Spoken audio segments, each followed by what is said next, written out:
तुमको ऐसी बात ने ऐलान किया है कि आप इन लोगों की लड़ाई में शामिल हुए हैं। ये इतने लोग हैं 10,792, ये लोग भी अब ईवीएम की लड़ाई में भी साथ रहेंगे। 100% साथ में रहेंगे। और मैं आपके सामने कह रहा हूं कि इनमें से अगर कोई ईवीएम की लड़ाई में साथ नहीं देगा तो हम इनका साथ नहीं देंगे। ईवीएम की लड़ाई बदला चल रहा है। नहीं, बदला नहीं है। हाँ। ईवीएम की लड़ाई व्यक्तिगत मेरी नहीं है। मैंने अपने लिए नहीं कहा कि आप मेरा साथ दो, मेरी लड़ाई में साथ दो। ईवीएम की लड़ाई इनकी भी लड़ाई है। वोट इनका भी लूटा जाता है, वोट इनका भी चोरी किया जाता है, इनकी वोट पे भी डाका है। तो इनकी वोट ये जिस पार्टी को, जिस कैंडिडेट को देना चाहते हैं उसी को जाए, और वोट देते समय इन्हें मालूम हो कि ये किसको वोट दे रहे हैं। वो बिल्कुल शीशे की तरह साफ होना चाहिए, और वो केवल और केवल बैलेट पेपर से हो सकता है, ईवीएम से नहीं हो सकता। यही बात हमने इनको समझाई है। तो वो लड़ाई ईवीएम की केवल मेरी नहीं, हम सबकी लड़ाई है। और इन्होंने वादा किया है कि इस ईवीएम की लड़ाई में साथ देंगे। अगर ये अपनी लड़ाई में साथ नहीं देते हैं और केवल अपनी नौकरी की बात करते हैं तो मैं समझता हूं ये किसी आदत में सही नहीं। और मुझे पक्का भरोसा है ये लोग इतने समझदार तो हैं ही कि अपनी लड़ाई जो वेतन की है, नौकरी की है, उसे भी लड़ेंगे, और ईवीएम की लड़ाई जो पूरे देश की हर किसी की लड़ाई है उसे भी पूरी ईमानदारी के साथ में लड़ेंगे और हमारा साथ उसमें देंगे। मुझे पक्का विश्वास है इस बात। देखिए, केवल हम इनकी सपोर्ट करने नहीं आए हैं, हम इन्हें इनका हक दिलाने के लिए आए हैं। और आज से जो लड़ाई अब तक इन्होंने जो लड़ी अपने इस स्तर से, अपने ढंग से लड़ी है, लेकिन इस पल के बाद लड़ाई हम लड़ेंगे, हमारे तरीके से ये सारे साथी लड़ाई लड़ेंगे, जैसा इन सब ने आश्वासन दिया है। और इनकी लड़ाई बड़ी जेन्युइन लड़ाई है।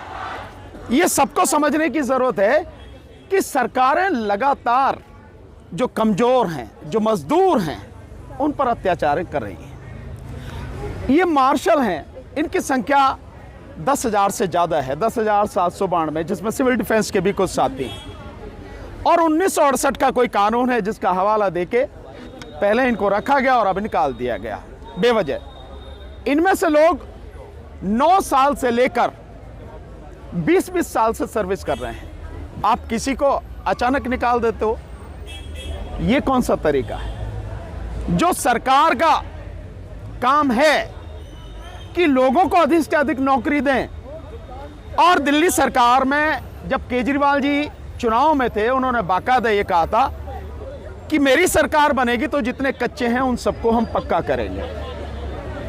और ये तो पक्के होने की सारी शर्तें पूरी करते हैं। भाई, पक्के होने की शर्तें हैं कि आपने इनको रखा, सरकारी माध्यम से रखा ना, इनका अपॉइंटमेंट हुआ, जो योग्यता आपको चाहिए थी उस पद के लिए जिसमें इनको रखा गया, उस पद के योग्य थे ये लोग। इनको सरकार के खजाने से सैलरी दी गई। ये जो सारे के सारे साथी हैं, 240 दिन किसी को पक्के होने के लिए होते हैं, वो शर्तें ये पूरी करते हैं। और इनका जो क्षेत्र है वो आवश्यक सेवा का क्षेत्र है। इसके साथ साथ मार्शल, विशेषकर मार्शल की जो बात है, केजरीवाल सरकार ने अपने जो मैनिफेस्टो में, पार्टी ने, आम आदमी पार्टी ने ये कहा था कि दिल्ली में महिलाओं की सुरक्षा के लिए डीसीसी में मार्शल की भर्ती करेंगे। इसीलिए तो इनको रखा गया और इसीलिए मार्शल इनको कहा जा रहा है। ये उसके साथ साथ भी अलग डिपार्टमेंट में इन्होंने काम किया, बड़ी ईमानदारी, बड़ी निष्ठा से काम किया। सारे साल कहने को 8 घंटे, पर इन्होंने तो 12-12, 14-14 घंटे तक भी इनसे काम लिया गया। कोरोना काल में जब अपने ही परिवार का व्यक्ति, अपने ही परिवार के व्यक्ति को हाथ नहीं लगा रहा था, इन्होंने उस समय भी सेवा करी। और आप एकदम आप निकाल दे रहे हैं आप। तो ये जो अन्याय इनके साथ में हुआ है, अब इस अन्याय को हम में से कोई बर्दाश्त करेगा नहीं। और आज से इनकी लड़ाई कानूनी स्तर पर और जिस भी तरीके से लड़नी है, वो हम लोग इनके साथ आगे रह के कंधे से कंधा मिलाकर लड़ेंगे। सर, एक पेपर और इनको इनका हक दिलाकर ही ये सारी चीजें खत्म होंगी। सर, उन्होंने ये लड़ाई महीनों पहले शुरू की थी और आपने कहा है कि चंद दिनों में उन्हें न्याय मिलेगा। नहीं, देखिए, इनकी लड़ाई जहां तक हमारी जानकारी तकरीबन 3.5 महीने इनको लड़ते हो गए हैं। होता क्या है कि आप जिनसे लड़ रहे हैं वो कौन है? वो सरकार। और सरकार एक कानूनी तरीके से बनी होती है। जो काम वो सारे करेगी वो भी कानूनी ही तरीके से होंगे।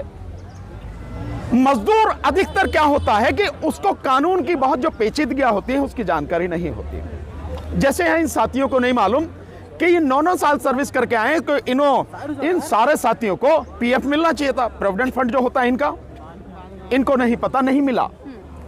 इनको ये नहीं पता, इसीलिए मैंने संविधान की बात कही थी कि आप सारे लोग अनुच्छेद 1 से लेके अनुच्छेद 51 तक पढ़ो आप, क्योंकि जिस दिन ये पढ़ेंगे तो मैं नहीं कहूंगा, ये कहने लगेंगे समान काम का समान वेतन। ये जो काम कर रहे हैं, ऐसा ही काम अगर कोई और कर रहा है सरकार में, और स्वाभाविक है मार्शल हैं तो जस्ट लाइक फोर्स का काम कर रहे हैं, पुलिस का काम कर रहे हैं, तो पुलिस के एक साथी को जो तनख्वाह मिलती है उस तनख्वाह के ये हकदार हैं। पुलिस के एक साथी को जो सुविधाएं मिल रही हैं उसके ये हकदार हैं। यानी जो काम सरकारी में परमानेंट लोग कर रहे हैं, नियमित वाले कर रहे हैं, ये उन सब के हकदार हैं। पर इन साथियों को बहुत सी चीजें नहीं पता, एक बात। दूसरी बात, लड़ाई कहां लड़ी जानी चाहिए, किस तरह से लड़ी जानी चाहिए, किस प्लेटफॉर्म पर लड़ी जानी चाहिए, कैसे लड़ी जानी चाहिए, वो बहुत सी चीजें हैं जिसकी जानकारी नहीं है, होती नहीं है, ऐसी कोई बात नहीं है, होती भी नहीं है।